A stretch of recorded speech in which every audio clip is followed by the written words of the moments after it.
So the American Indians came. They happened to be first. They came in a bunch of tribes. The Navajos who got the land took it from the Hopi or the Pueblo. Their law of the jungle was conquest. That's how they got the land. There's a big fight about the Black Hills that I cover in the film. The Sioux who got the Black Hills took it from the Cheyenne. So when we say, oh, give us the land back, are you going to turn around and give it back to the Cheyenne? Oh, no. It's ours. Really? How come you own it forever now? So what I'm getting at here is history is very complicated. Let me give you an example of India so we can look at this at the level of theory. Okay? India was invaded by the British, and earlier by the Afghans and the Persians and the Mongols. So you have all these successive invasions, right? Are you actually saying that you believe in a rule of social justice today that says globally, let's look at this as a global rule of justice, I'm going to figure out whose ancestors did what to whom, and I'm going to return goods that were illicitly taken from the beginning to the people who had it originally. Do you believe that that's a viable way to organize our society? Do you believe, if I can ask you a direct question, that you are the beneficiary of white privilege here at Amherst? Yes or no?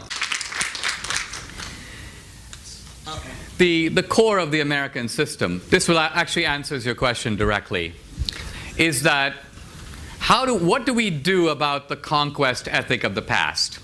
And here there are two options. There are two options. One option is we establish equal rights under the law. That was the solution of the civil rights movement. That we have had race-based discrimination, we've had racial hierarchy. Let's stop. Let's treat people according to the color of this, according to the content of their character. Equal rights under the law. Equal rights under the law. The other option, which you're defending, is you could essentially call it, let's correct for history. Let's correct for history. Let's try to find out who are the people in possession of stolen goods, and let's return it. Now, the first thing I'm trying to say is, this is a hugely controversial principle because it actually involves wrecking the freedom of a free society. You basically have to put it frankly, if we were to carry that out, go into people's homes and take their stuff. Take their furniture, take their cars. You don't seem to have even the guts to do that. You don't have the moral self-confidence to do it yourself. It may be, if I am advocating a rule of social justice and I'm advocating it for the whole society, before I persuade everybody else, let's say I'm a Christian and I believe everybody should give 10% of their wealth to help the poor. And I go, you know what? The Bible says this, the Bible says that, everybody should give 10% of their wealth to help the poor. And somebody says, Dinesh, are you giving 10% of your wealth? And I'm like, actually no, but I did do some tutoring. And you go, wait a minute, aren't you advocating, aren't you saying that there is a moral duty to do this? Why don't you do it? Before you convince us, you do it. And you're like, I don't think I should do it because society is extremely complex, and I don't think I should do it unless everybody else does it. No, either you believe in it and you do it. Once you've done it, you might impress us. And then you might convince the rest of us that our wealth is also ill-gotten. But you can't do it. And I'm not trying to indict everybody of hypocrisy, only you.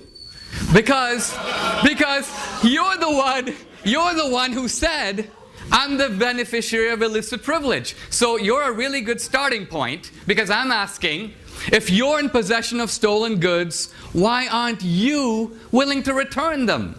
So that's why fundamentally I see your charity. You know, during the Civil War, there was a guy who goes, I'm very happy to give, I've given 3 cousins to the war and I'm ready to sacrifice my wife's brother. That's basically your ethics.